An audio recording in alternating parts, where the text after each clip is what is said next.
Takutin mo ako.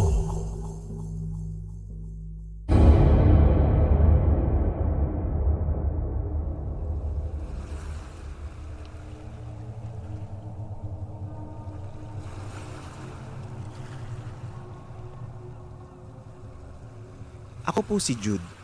Nakatira po kami sa tabing dagat at ako po ay isang mangingisda. Ang aming probinsya ay kilala sa mga yamang dagat.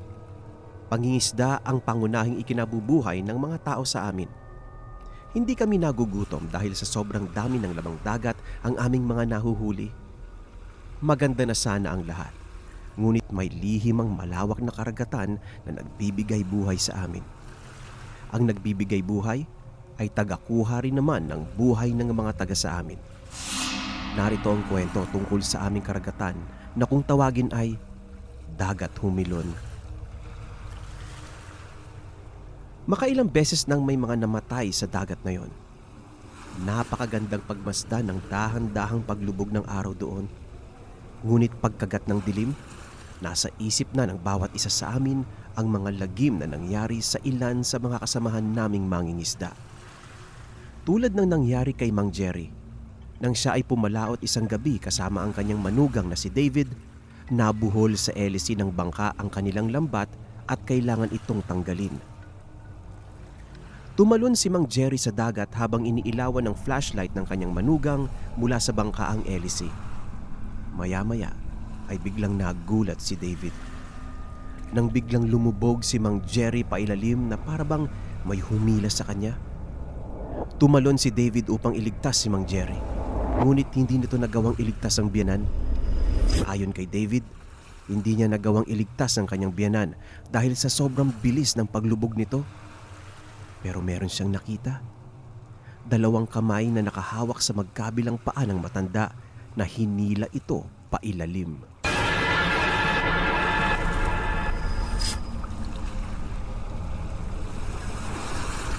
Minsan naman, may mga batang naliligo sa dagat malapit sa pampang. Maya-maya, may isang bata, si Oyo, ang bigla na lang daw nagsisisigaw at humingi ng tulong. Hinila ng kanyang mga kaibigan si Oyo at dali-dali silang umahon sa dagat. Ayon sa isang kalaro ni Oyo, nakita na lang nila si Oyo na humihingi ng tulong. May nakita silang 2 kamay na nakakapit sa paa ni Oyo at hinihila siya papunta sa dagat. Kaya dali-dali nilang kinapitan si Oyo at hinila ito. Buti na nga lang daw ay nanalo sila sa hilahan at nailigtas nila ang kaibigan. Dahil sa mga pangyayaring iyon, nagkaroon tuloy ng mga haka-haka na may mga syokoy o sirena sa dagat. Kaya kapag nangingisda, may dala ng mga sibat o gulok ang mga mangingisda kapag pumapalaot. Ngunit may isang pangyayari na nakapagpatunay na hindi syokoy o sirena ang may gawa noon. Kwento ni Mang Ambo, isang gabi habang siya ay nangingisda, biglang may nakita siyang isang bagay na lumulutang sa dagat. Akala niya ay isang malaking isda lang. Nang tignan niya itong maigi, isa pala itong bangkay ng tao. Inilawan niya ito ng flashlight mula ulo hanggang paa. Nang matapat ang ilaw sa mukha, nagulat siya dahil biglang dumilat at tumingin ang mga mata ng bangkay sa kanya.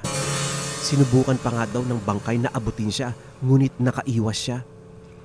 Maya-maya ay bigla na lang itong sumisid at biglang nawala. Si Mang Karyo ay may ganun ding karanasan.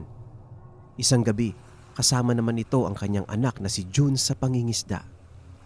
Napauwi bigla ang mag-ama dahil sa takot kahit konti pa lang ang huli nila. Sino ba naman daw ang hindi matatakot sa kanilang nakita ng mga bangkay ng tao na naglalakad sa ibabaw ng tubig na papalapit sa kanila? Dahil sa mga sunod-sunod na pangyayari, nag-usap ang mga taga sa amin na dapat ito ay maaksyonan. Dahil ang dagat ang siyang pangunahing bumubuhay sa amin at hindi kami dapat magambala ng sinuman, kahit na ng mga multo. Napagkasunduan ng mga mangingisda na sisirin ang dagat. Naglaan ng isang araw para sisirin ang dagat. At nagulat kami sa aming nalaman. Kwento ng isa sa mga sumisid na si Junmar. may napansin siya sa pinakailalim. Nang tignan niya ito ng maigi at hinawakan, isa pala itong mityo. At maya-maya pa, napansin niya nang tumingin siya sa paligid.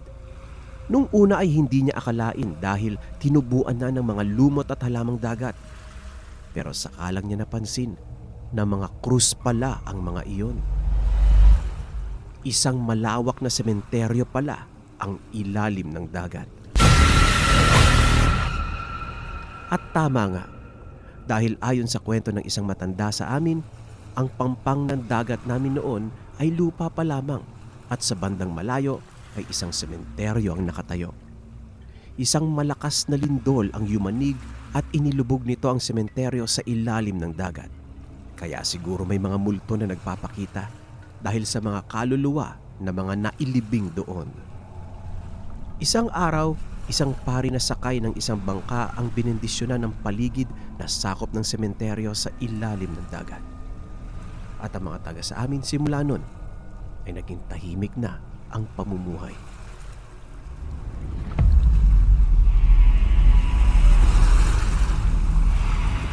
Takutin mo ako.